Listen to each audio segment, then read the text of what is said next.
afternoon, everyone. Thank you for taking the time after lunch to join us. This is the panel of Connecting Our Movements, bringing together disability and gender justice leaders. And my name is Dana Huber. I use she and her pronouns, and I'm the Director of Programs and Strategic Learning at the New York Women's Foundation. My visual description is I'm a white woman with blonde brown hair, and I'm wearing all black, as many of us New Yorkers tend to do. So with that, I wanted to just do some scene setting as we move to the panel, which you're all in luck. This is an esteemed group of leaders. In the US, 1 in 5 people is living with a disability, many of which are women and gender expansive folks. And the rights of people with disabilities are inextricably linked to gender justice. And this is particularly important as the COVID-19 pandemic continues, as folks are now living with long COVID and other associated conditions. However, our movements have not always been in conversation with each other. We've sometimes been working at odds, including historical injustices that people with disabilities have faced in the context of reproductive health care and well-being. And one of the key findings of a recent report that the New York Women's Foundation issued was that this critical theme is important and we need to uplift the opportunities to connect our two movements in meaningful ways. And I'd like to acknowledge the author of the report, who I believe is at the conference, Jessie Luckett, and so thank you to her for all of her hard work on that. Yeah, please, thank you, Jessie. Great. And so today our session brings together experts in disability justice to explore the nexus of our two issues and really suggest a way forward for gender justice funders to center the work of disability justice advocates and leaders in our work. And so the New York Foundation is bringing together a group of gender justice leaders and funders in 2024 to really bring a table together to think about this issue and how we can center our funding in this work. And so please, if you're interested in being part of this table, reach out to me and the New York Women's Foundation. We'd be thrilled to have you. So with that, I'd like to invite our panelists to introduce themselves and share what brings them to this work. Hi, everyone. I'm Kim Knackstedt, and I'm at the Century Foundation. Is my mic on? I don't think you're on. Okay. Is that better? Now there we go. I'll say that again. I'm Kim Knackstedt, and I'm at the Century Foundation. I am a senior fellow, and I lead our Disability Economic Justice Collaborative. I use the pronouns she, her. And I'll do a quick visual description. I'm a white woman. I have blonde shoulder-length hair. I'm also wearing all black, as many of us in DC do, as well as New York. I also come to this work as somebody with chronic illness. So I am personally connected to the work of disability policy and have been in this work for too long to say. I'll pass it on to Mia. Yeah, hi, everybody. How's everybody doing? Good? Awesome. My name is Mia Ives-Rublee. I go by she, her. I work at the Center for American Progress. I'm the director for the Disability Justice Initiative. I almost forgot where I work. Everywhere, yes. That is what I do. Just to give a bit of a visual description, I am not wearing all black. Yeah. I am wearing a flowery shirt and some tan slacks and black shoes. I am in a wheelchair. I am an Asian American woman with an undercut and a ponytail.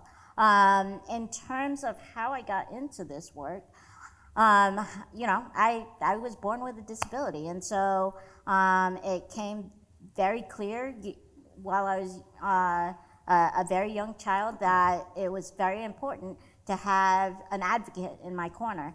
And so as I was growing up, I got to see my parents and others advocating for me and really learned from them and went into social work wanting to do similar things within the community. Worked for vocational rehabilitation for a while and then jumped into research, campaign world, and policy. So that is my beginnings.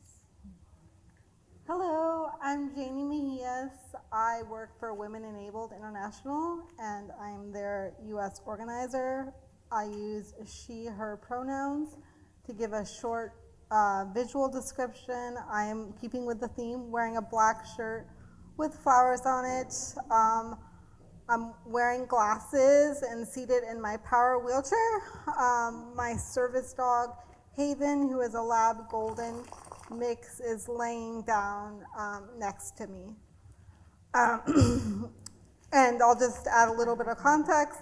As part of my work at Women Enabled International, I coordinate the U.S. Gender and Disability Justice Alliance, and I'll talk about that more as the panel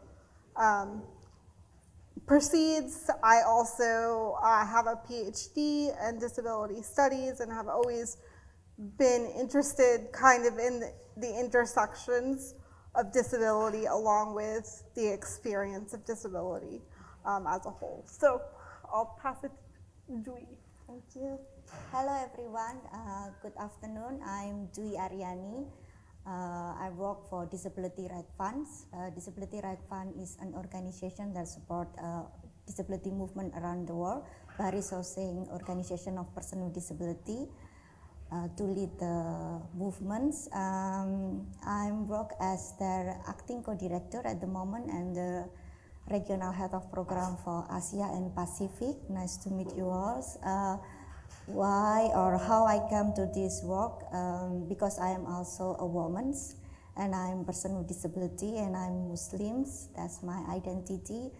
And being a woman with disability, I feel those stereotypes, stigma that I faced since I was young girls, how gender stereotype, but also stigma against women with disability or girl with disability is something that every day I face as a girls, women. So that's why I work on this space. But recently I also work on across movement building, how we build bridge between disability right movement, but with other movement like genders, as it's also our identity, but also the other movement like indigenous movements, climate justice movements, because we are women with disability, a part of all that movements. On visual descriptions, I'm a woman with flower hijabs. Although I didn't wear black clothes, but I have my black wheelchairs. So nice to meet you all, and we'll be happy to learn from you all also. Thank you.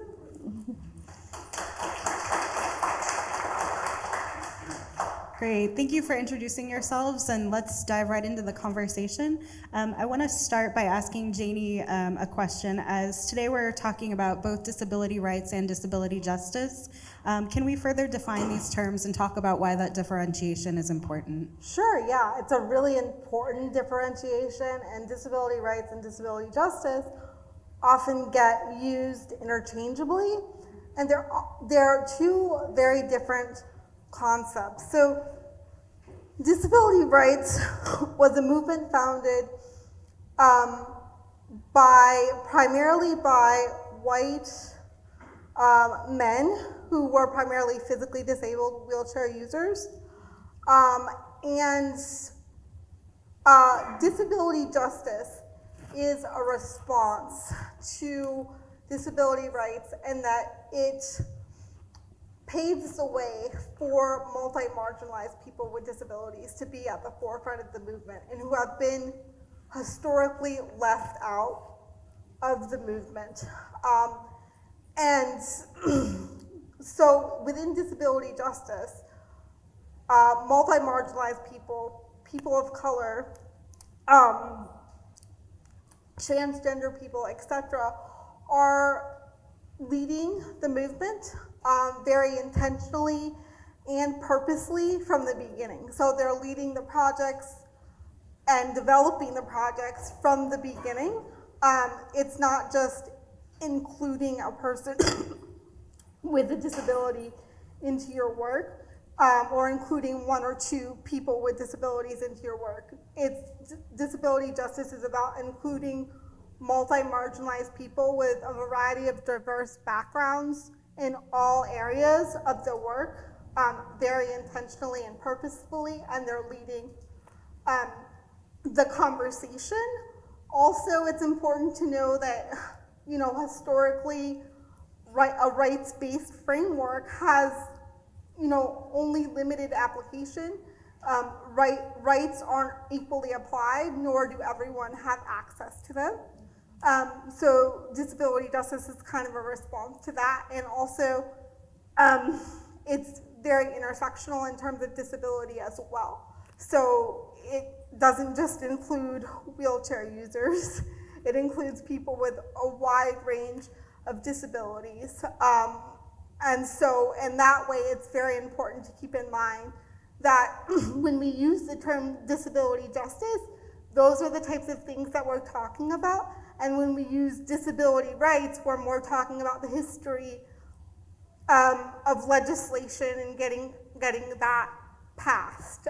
So it's important to keep that in mind and make sure when you're using the terms that you're using them correctly and that you understand the very important distinctions between the two. Great, thank you. That was so helpful to really ground us in the conversation.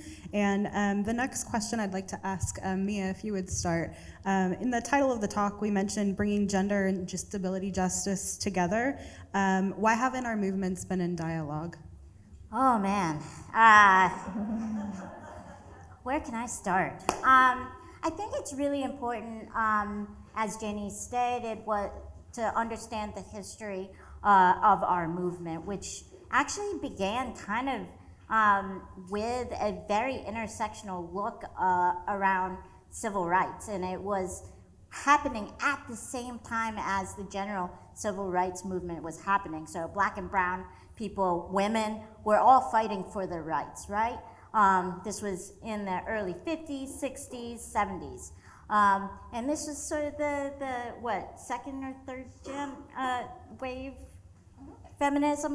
And so at that time, we actually did see a lot of inter-community involvement in each other's work.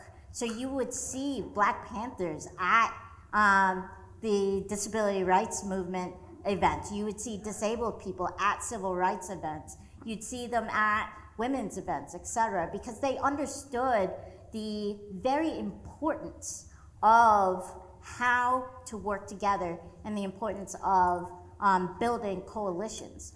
The problem was that because we were so focused on a rights-based approach, we were getting involved in systems that were already broken, right? That systems that were already intentionally breaking us apart into different categories of people.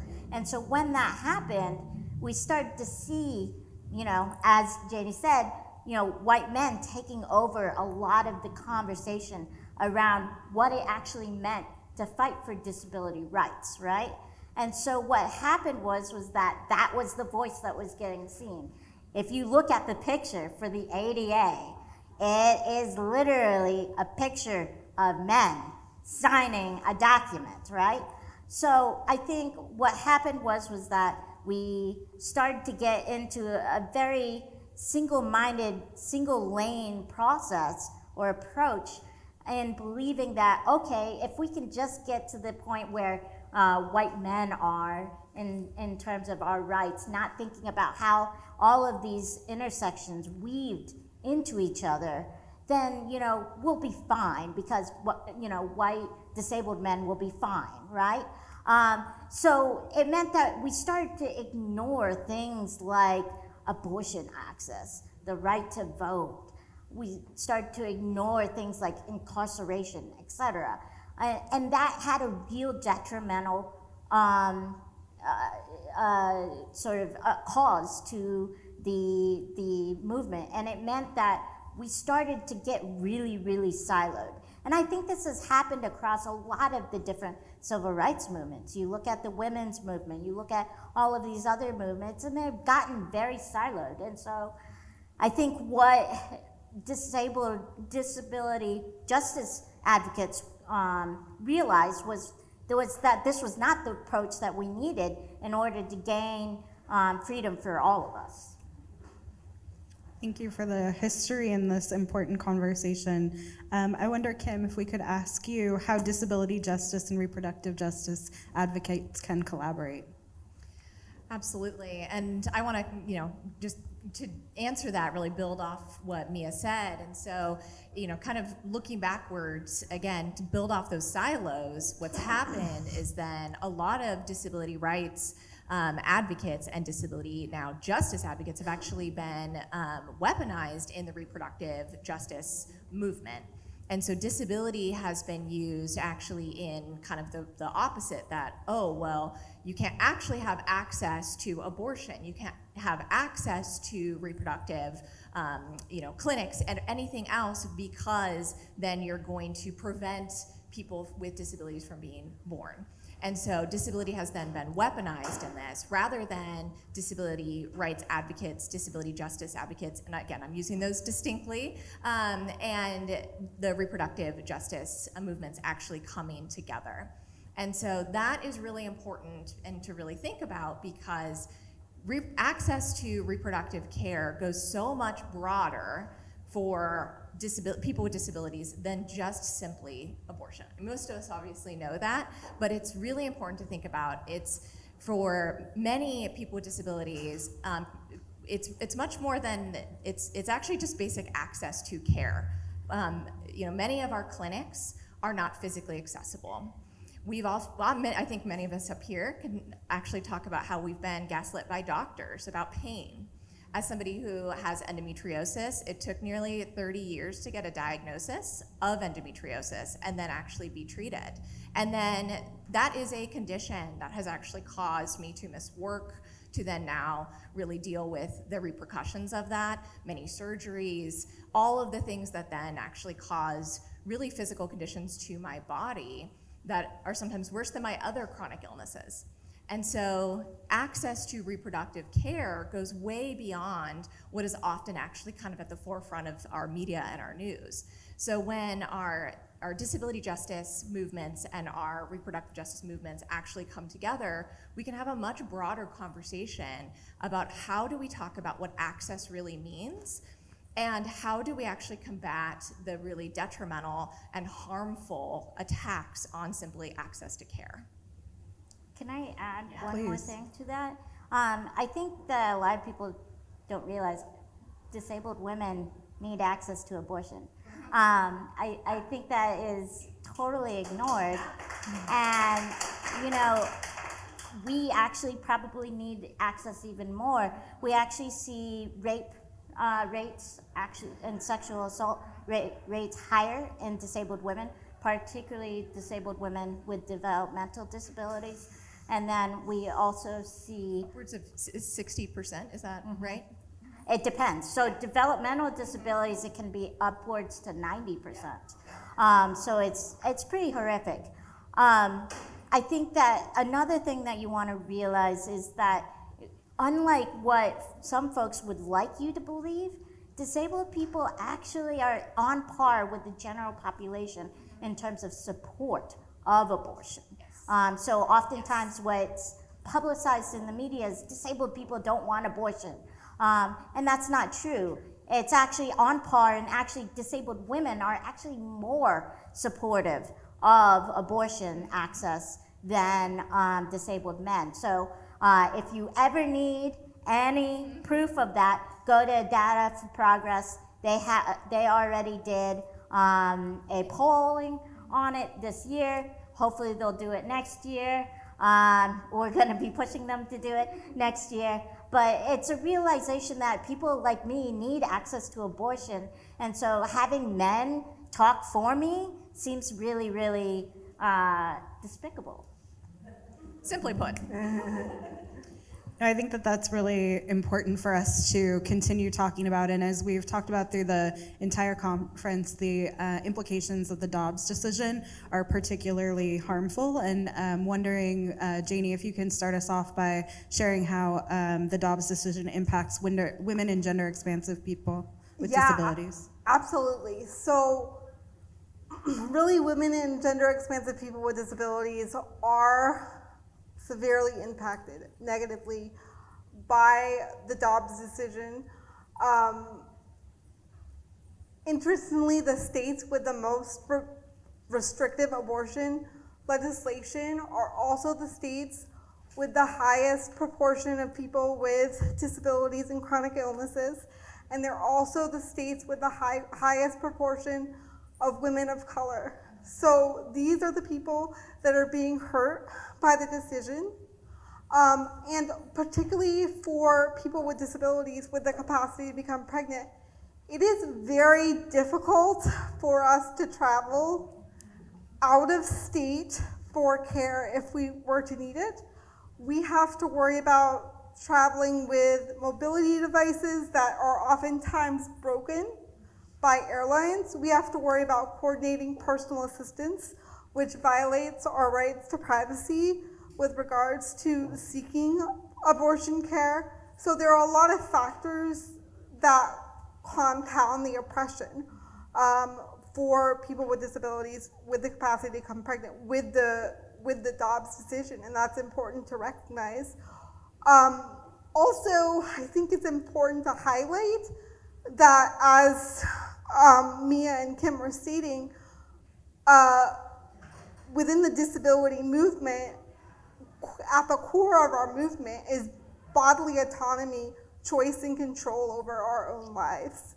And that's within the broader movement. And so this goes right into that argument.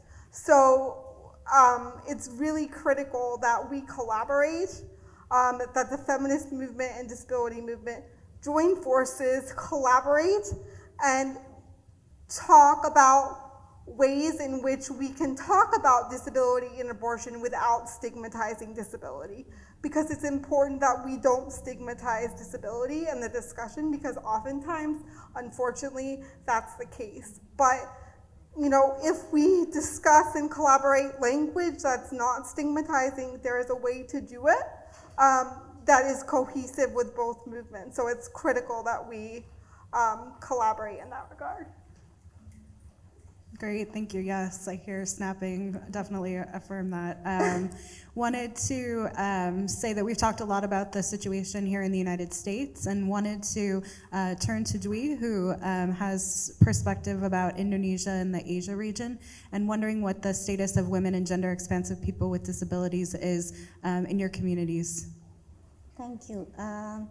So talking about the right to sexual health reproductive rights, as my colleague said, that it's when we talking about that in the lens of women with disability, it's also not only about the access to the services, even access to the informations, but it's also the ability for us to determine or have a choice about our own bodies.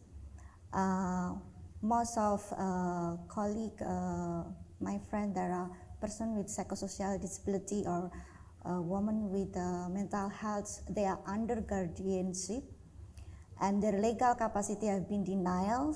So all the decision that make for them is made by their parents, their family, or even their caregivers. And in Asia, also, we have a lot of women with psychosocial disability trapped in institutions. And when you talk about access to sexual health reproductive rights, even those women that live in the institutions, they are not even have access to sanitary pad, for example. So that's kind of struggle that we have. So this is very important that the sexual reproductive right health movement or justice, reproductive justice, work together with disability right movements. For example, in Indonesia, we have what we call women convenings. Is when we gathering women from the feminist movement with the women from the disability rights movements to talk together, to exchange learnings and thinking about what will be the common issue that we can work together. And it was really a great space, a safe space for us to have these constructive dialogues between the two movements, and then we work together to advocate the pass of the sexual violence crime bills, where the law is mentioning the importance of accessibility and reasonable accommodation for women and girls with disability that are survivors of gender-based violence. Because we know through the data that women with disability have 10 times risk to face a sexual violence or sexual abuse. And usually the preparatory is someone that close to them, even in the school or maybe their caregiver or even around their family. So this kind of issue, it's also, when we're talking about gender justice, it's also gender justice. So we need to work together, we need to understand each other to be able to ensure that we work together and ensure the gender equity is reached all of us, including girls with disability. And we also working, one example that I would like to share is also how we work with indigenous women with disability. And because in the indigenous community, some women with disability are seen as cursed, so they are not allowed to go to the community to be a part of the decision making in the community. So we work together with indigenous movements to increase the capacity of women, indigenous women with disability to be able to speak about their right and be in the table when decision making process is happening in the community about their community and about themselves.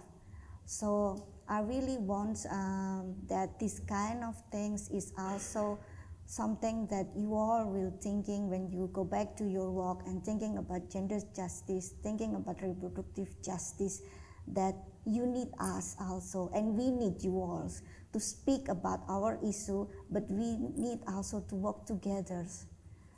And by that, by working together, I'm sure that we can achieve equity society where we all be there and no one will be left behind. Thank you.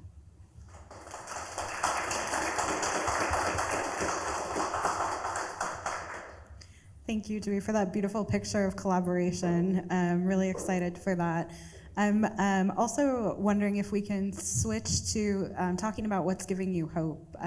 What have you seen in your work that can help advance the conversation about women and gender expansive people with disabilities access to reproductive and other health care for everybody? Yeah,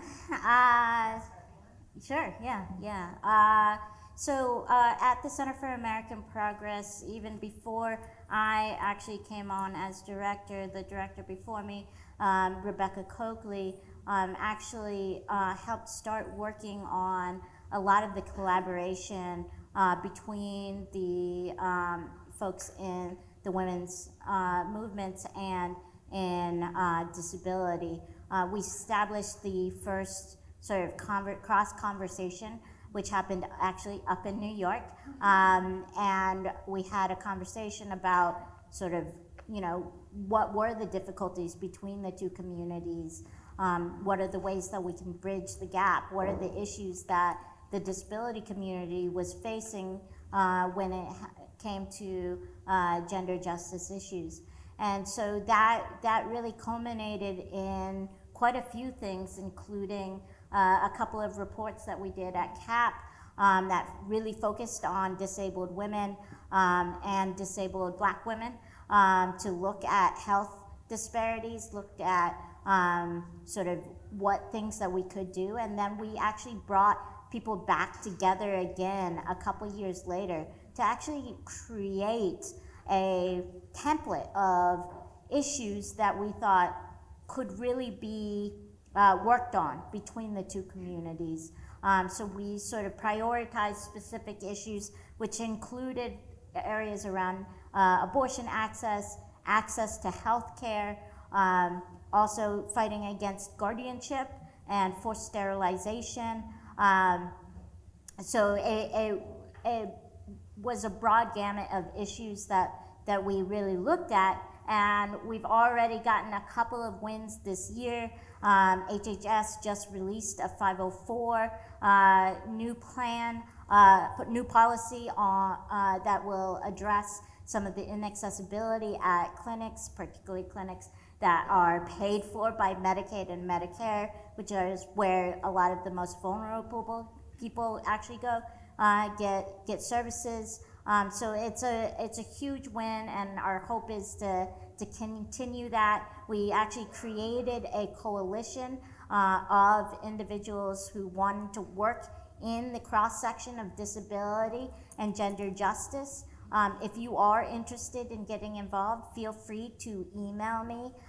It's basically my full name at americanprogress.org. So just look up my name and it'll be there without the hyphen. That's a lot. Sorry, I'm not done. Down. Those wins are definitely exciting. I'll just kind of build on that. I think from the policy perspective, one of the wins I continue to be excited about, something actually Mia and I both have worked on, is a bill introduction led by Senator Murray and her team that really tries to work on and kind of tackle the inaccessibility of reproductive care for people with disabilities. I know people here actually helped work on it, and it's something I worked on when I was working on the Hill, and then continued to move forward. So we've had 2 introductions of that bill. That's a hard one to actually get passed, but actually just having the introduction, bringing the conversation to a federal level is a huge win. And there's never been a bill introduction like this, and to be able to have, again, our reproductive justice and our disability justice organizations come together, work on a piece of legislation, and then have a prominent member of Congress introduce it is a really, really big legislative win alone. And it gives us a kind of, again, a template is a great word for how we can continue doing this work into the future. So that's a little bit on the policy front. In the work that we're doing at the Century Foundation with the Disability Economic Justice Collaborative, we introduced a disability economic justice policy framework, which can be found on our website, where we laid out kind of a values-based framework across all domestic policy and bring in a disability lens to that. In that framework, we actually have a kind of a health values, some health values language. And we talk about the importance of access to care, including reproductive care. And so really thinking about, in addition to that, how all these values work together: access to transportation, access to housing, access to all of these other pieces. You can't have one value alone without all the others. And so I think that framework, and then how we're already seeing it be applied actually in policy, in the real world, across major think tanks and other organizations, is something I'm really excited about. It provides a tool for foundations, for nonprofits, for corporations, for policymakers to use and say, are these values ones that I'm already embedding at the forefront of my work? And so we're hoping to continue help getting the word out about this policy framework, and to keep providing technical assistance on it.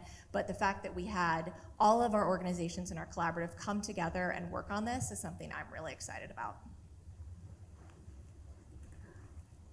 So I'll go next. I think what is giving me hope is movement building and cross movement building.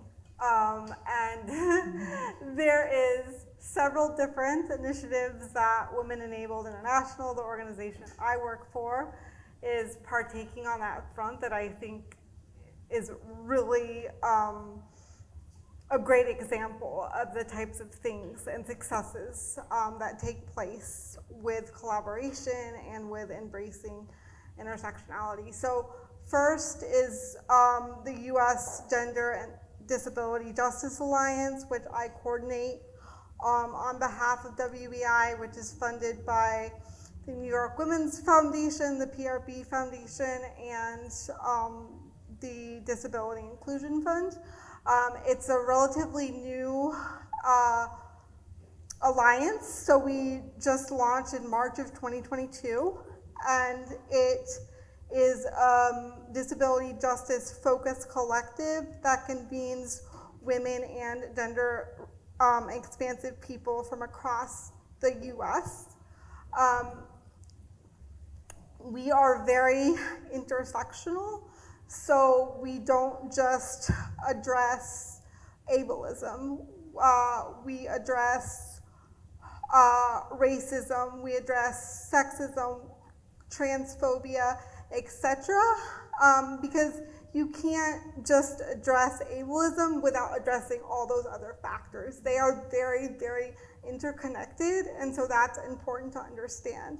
And then within the collective, even though WEI coordinates the alliance is collectively led and owned by its group members. So group members collectively make decisions about the advocacy activities that we undertake, about branding, etc. So all those big decisions are made collectively in consultation with alliance members. And we have different advocacy activities throughout the year that alliance members partake in. For instance, we submit reports to the UN when they are reviewing the US's compliance on different treaties that they are a party of and have ratified. We are in the process of building a workshop for organizations that work at the intersection of disability but not specifically focus on disability, so like gender justice organizations, race justice organizations, etc. The workshop specifically talks about how disability intersects with different movements. And what makes the Alliance really unique, I think, too, is that it pays or provides honoraria to Alliance members for all the work that they put into Alliance activities, and also meeting honoraria for people who are part of the Alliance but are not employed in like a disability rights, disability justice field. So we have both grassroots and national organizations, national advocates taking part in that alliance. And then WEI also coordinates the Inclusive Generation Equality Collective, which convenes feminists with disabilities and works to make gender justice organizations, give guidance to gender justice organizations on how they can be more accessible in their work. And that collective also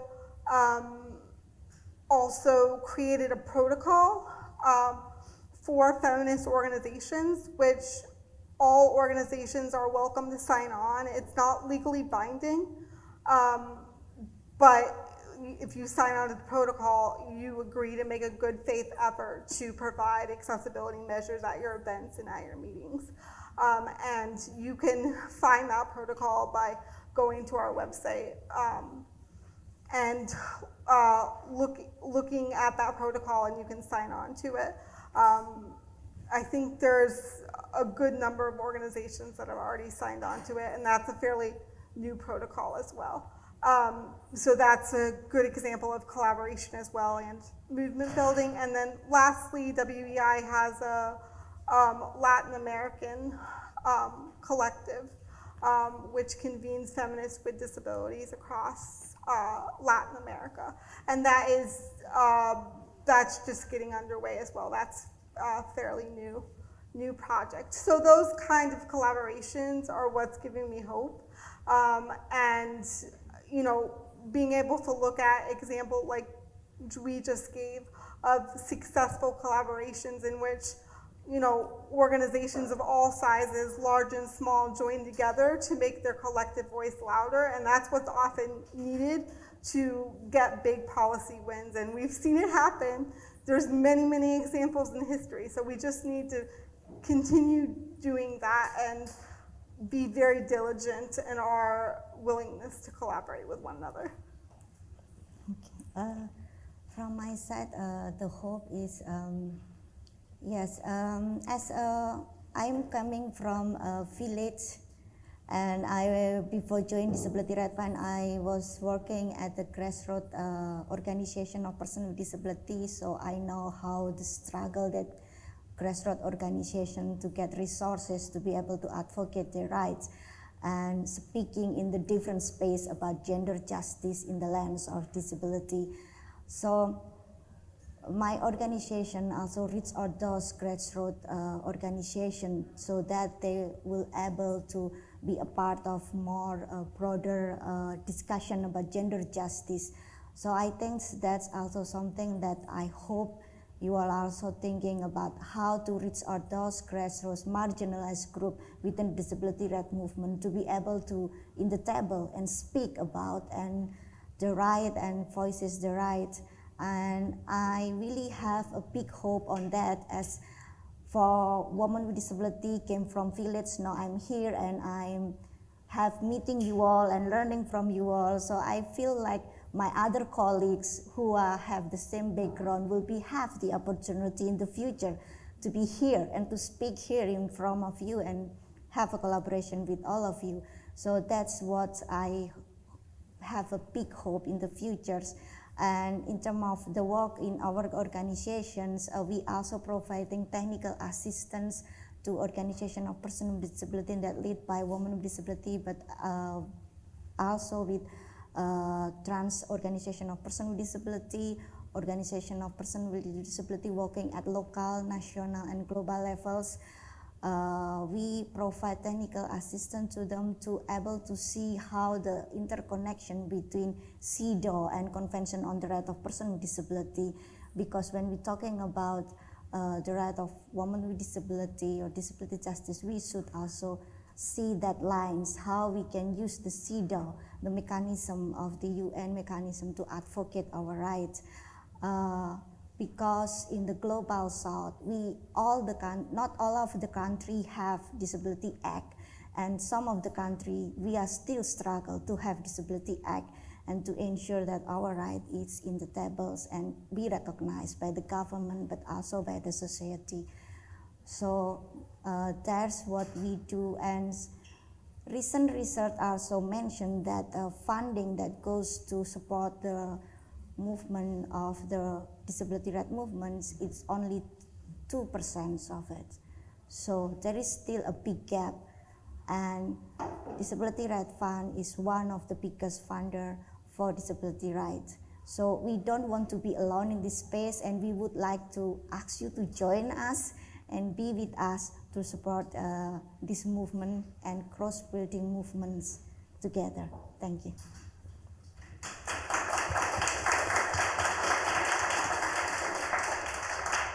Thank you, everyone, for painting that beautiful picture of hope and excitement happening in our movements. I wonder if we can take a moment to look internally within our organizations, and if folks are thinking about how can I improve the experience for colleagues with disabilities in our own gender justice organizations, what would you advise?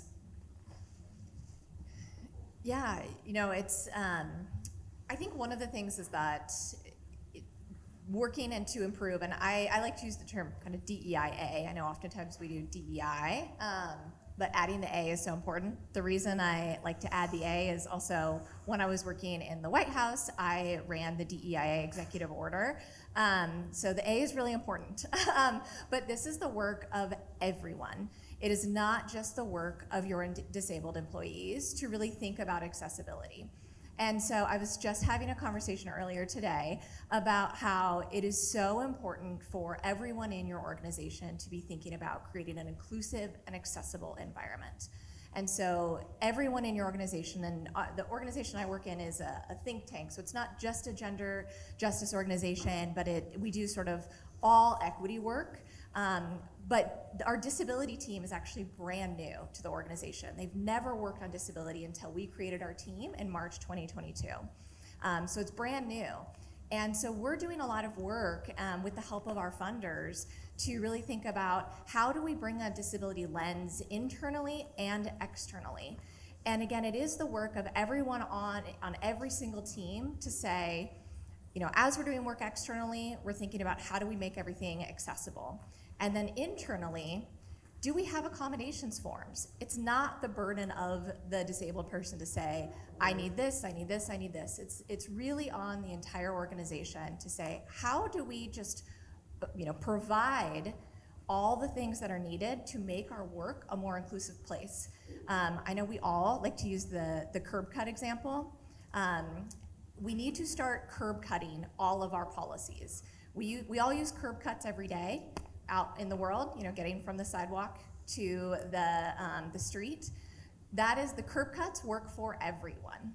Curb cuts work for somebody using a mobility device. They work for somebody pushing a stroller. They work for somebody pulling a very heavy suitcase. I am a chronic overpacker. They work for everyone. We actually need to think about adding curb cuts to everything. It's not just a physical curb cut. It is a curb cut to our policies. What's your technology curb cut? What is your physical accessibility curb cut? What is your DEI curb cut? Think about doing this in everything, and don't place that burden solely on your disabled employees. They may not want to actually teach all of your team members Disability 101. That might actually be something you can do externally.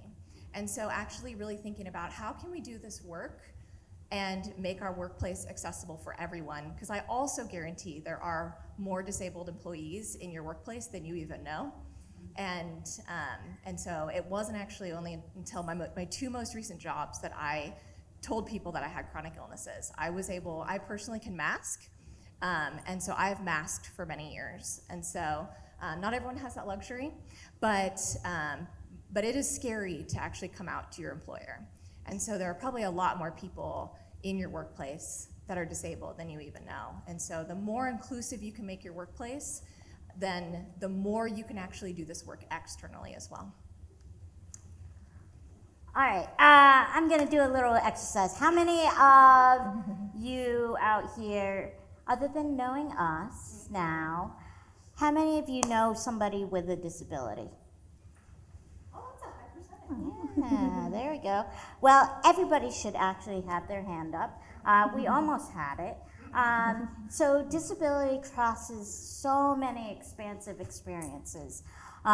Disability includes things like physical disabilities, mental health disabilities. A lot of people don't realize mental health is actually covered under the ADA, and you get civil rights protections for it. Chronic illnesses, diabetes, Crohn's disease, a lot of other high blood pressure, allergies, right, and other physical disabilities, all are under the umbrella of disability. And one of the things I want to let you know is, as you are working in gender justice, and a great proportion of your employees are women or non-binary folks, they are actually more likely to have a disability than the general population. So you're going to have, as you said, you're going to have a disabled employee. And what we found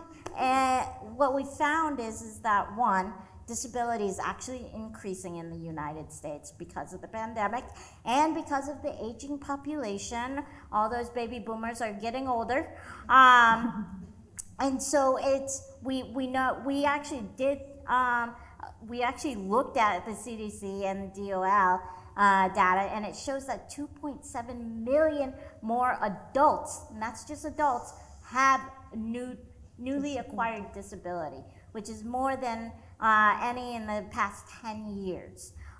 So it's really, really important that we think about disability on the front end. One, it's gonna be cheaper for you.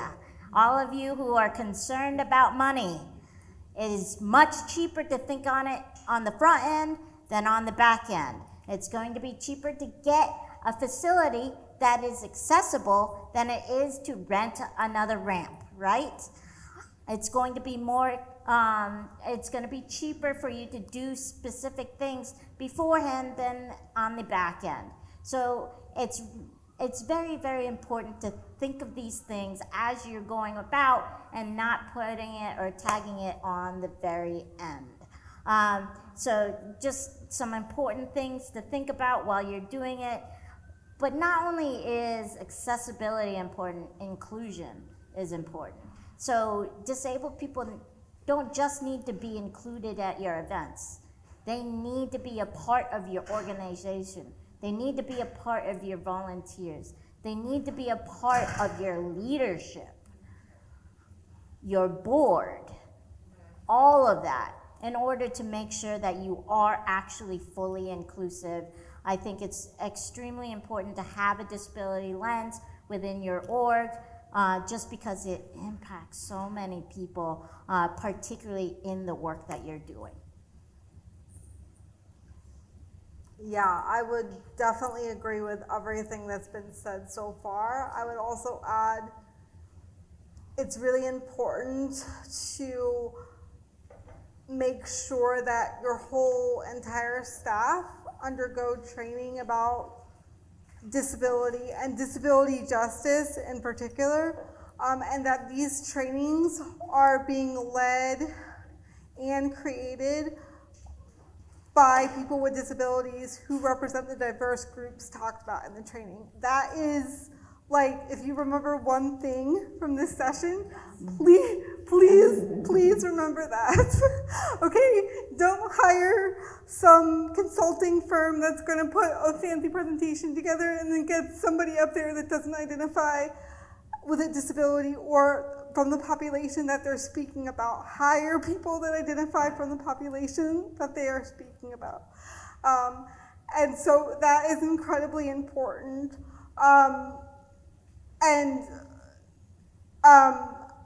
As I was talking about disability justice before, I forgot to mention that there's 10 principles to disability justice. And it was actually created by a disability justice performance collective called Sins Invalid. Patricia Byrne was the lead author on it and her colleagues. So it's important when we talk about disability justice that we acknowledge the founders of disability justice as well.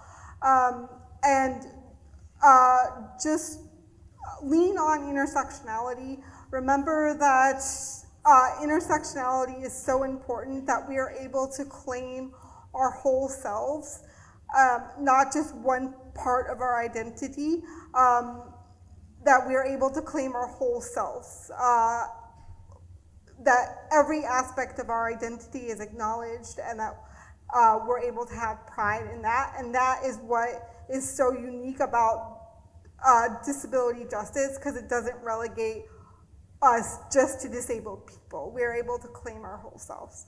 So that's really important to keep in mind going forward with your organization. Thank you. I think everybody already mentioned the important things. So, just add some to what other colleagues have already mentioned is that don't be afraid, and please connect to us, connect to organization of person with disability near you when you want to work on this and ensuring that your work is inclusive for person with disability, and don't make any assumption about them.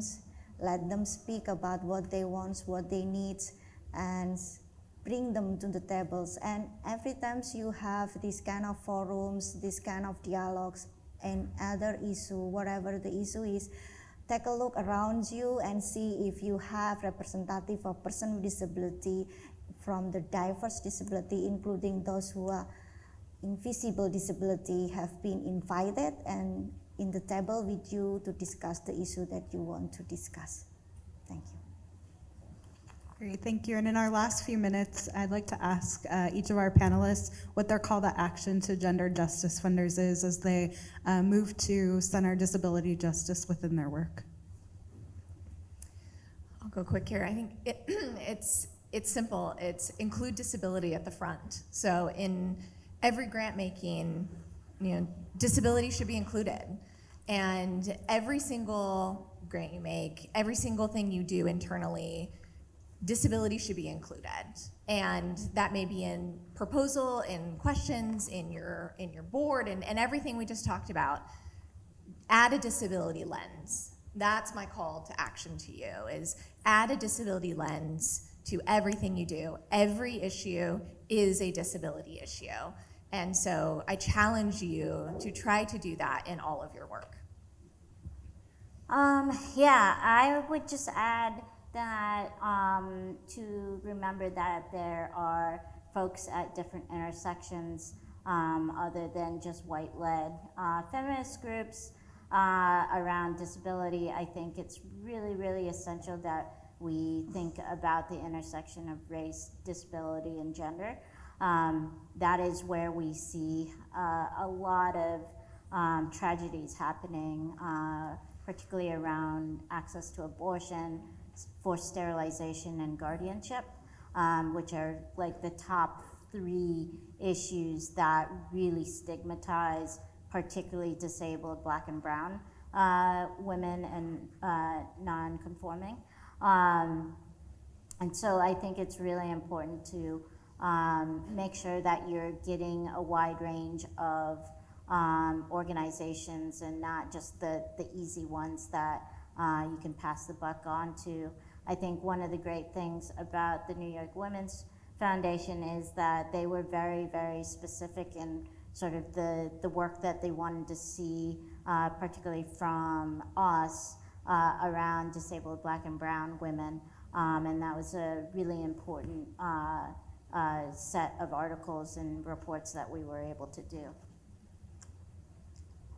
I would say my call of action would be to use a twin track approach in your work, which is basically including people with disabilities in all aspects of your programs, and also making sure that you have specific programs for people with disabilities as well.